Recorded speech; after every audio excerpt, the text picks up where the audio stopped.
Alex Pereira is the most terrifying human being on this planet. But before we get into that, I want to quickly recap UFC Seattle because, to be honest with you, one of the best cards we've had as of late. Finishes all throughout. And yeah, definitely one of the biggest crowd pops I've heard in the most like recent UFC events as of late. You had Israel Adesanya, obviously a gigantic star, even on his downside. And then you have Joe Pyfer, who's coming up in the rankings and I'm pretty sure has the world record's hardest punch. But starting off with Yanez and Simone. So going into this, I definitely thought Yanez was just going to piece up Simone. Yanez definitely should have won that. I don't really agree with the draw because to me, if a fight is already close enough and then you have someone knocking down the other person, that should definitely give you the fight. That should give you the edge. Not only that, when Simone would get his takedowns, he really didn't do much with them. He would land some good ground and pound, and then either Yanez would just be there for like 30 seconds, a minute, or just like get straight back up. So when he's piecing him up, other than that, I mean, ripping really good body shots with both the left and the right. The jab was fucking insane. I mean, Simone looked disgusting after the fight. If we're going off damage, if that is the first most prominent criteria off of judging fights, then yeah, we're gonna have to go with Yanez. I'm sorry.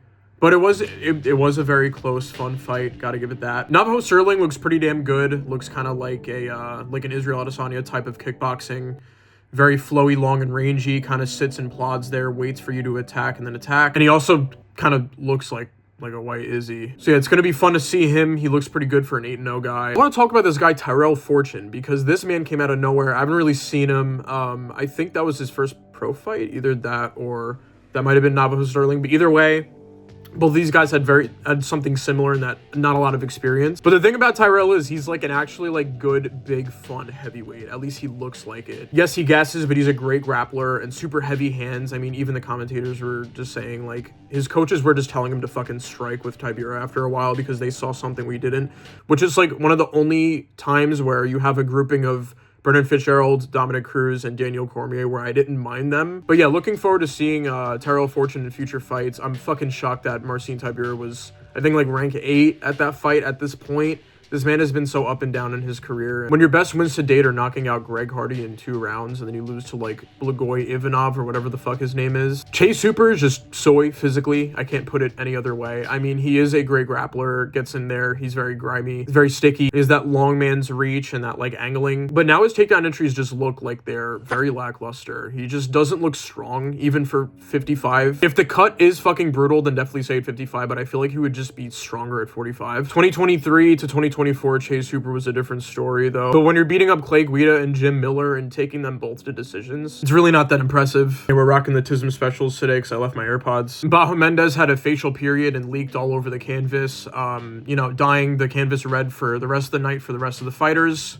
Rolling out the red carpet, essentially. And if you could survive the first 3 minutes with Terrence McKinney, then you're guaranteed a fucking W. But if you don't and you get slept, it's just gonna happen. He comes at you with guns a-blazing almost every single fight, and if he catches you, you're done. But if you survive those 3-4 minutes, you're probably gonna KO him. Bulgari, or however you say his name is, looks disgusting. I mean, he looks pretty good, like kind of like rangy kickboxer. Kind of like slow hands, but like somewhat heavy at the same time. Very strange, but he's just weird. He looks like if Squidward was in the UFC. And Abdul is freakishly tough. Holy shit, that man was taking punishment. Like, oh my god. Julian Erosa got sent back with the same jab 3 times over and over, and then eventually got knocked out like an absolute like sock puppet. Chiesa got like a very quick sub and retired. It's cool seeing him celebrate with his wife and stuff, but I'm so glad he's gone. I hated him. I don't know why he just bothered me. His existence bothered me. And Alexa Grasso probably got arrested for murder. That such slick transition to the choke from the back right after knocking her unconscious. I was screaming. Insane. Grasso slept on. I want to see her in Valentina again. I don't fucking care. And now for this main event, because not that I was shocked, but it's definitely sad. It's definitely sad. Izzy, I think it's time to go. Pyfer definitely won't ever escape the allegations, but holy fuck does he hit very, very hard, and holy shit does he have a chin on him.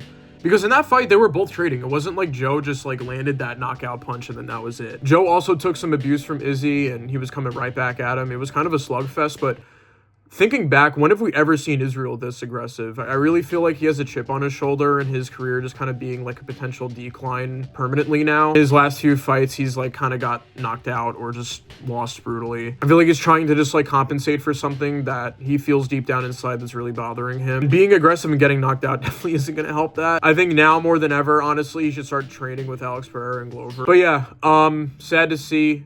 but also I don't really care because I was never a huge Israel Adesanya fan, but he definitely was the coming up contender when I started watching. But yeah, give Joe Pyfer like Braulio or like Fluffy or something like that. He's going to be ranked like number 5 or 6 now. How does this all relate to Alex Pereira? Well, Israel is now the one sitting in the bar saying that he knocked him out once, because since their fights, Alex Pereira has gone like 6-1 and Israel 0-4.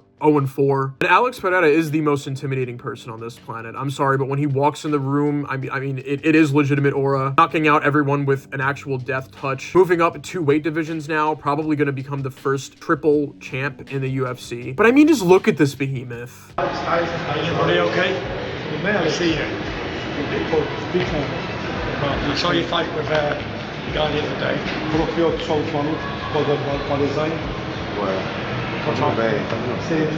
Overcoming alcoholism at a young age and working in a tire shop from the time he was like 8 years old. The poor streets of Brazil definitely created a monster, because holy fuck, this man is a unit. It's in the genes as well. You got his sister fighting on a pretty good card soon, along with some other pretty good fights. So check out that card, honestly. But Alex Pereira really has it all. I mean, besides getting knocked out to Izzy, his UFC run has been close to flawless. The Magomed thing was like most definitely a fluke. I'm not gonna lie. When Alex flipped his switch in that fight and just said, fuck it, I'm gonna knock you out, it legitimately happened. That overhand left from hell. But he does it to everyone. Jamal Hill, Khalil Roundtree. When he moved up and fought Jan, though, that was definitely impressive on Jan's part. But he would most likely knock out anyone he's going to face at heavyweight, I'm not gonna lie to you.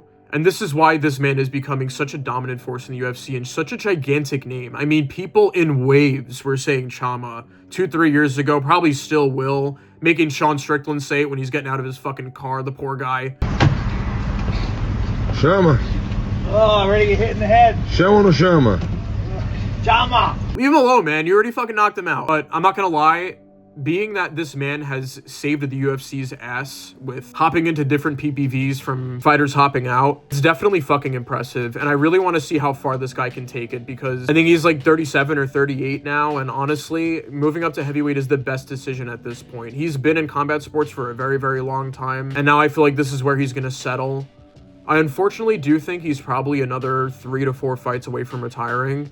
But let's make those fights gigantic. This guy deserves it. Alex Pereira is definitely a runner-up for one of the GOATs of the sport. I think he probably already is. And his fight with Gon is very interesting to me. So yeah, this is why I think that Alex Pereira is probably the most intimidating person on this planet. I mean, aside from Ngannou, I think he kind of lost that title after the whole PFL situation. Give this man what he deserves. Give him the utmost money, respect, time, everything. And I want to see him become heavyweight champion. I feel terrible for Tom Aspinall. Being such a big fan of Aspinall, this is like honestly worst case scenario. Tom has nobody but to blame but the UFC. Thank you guys for watching.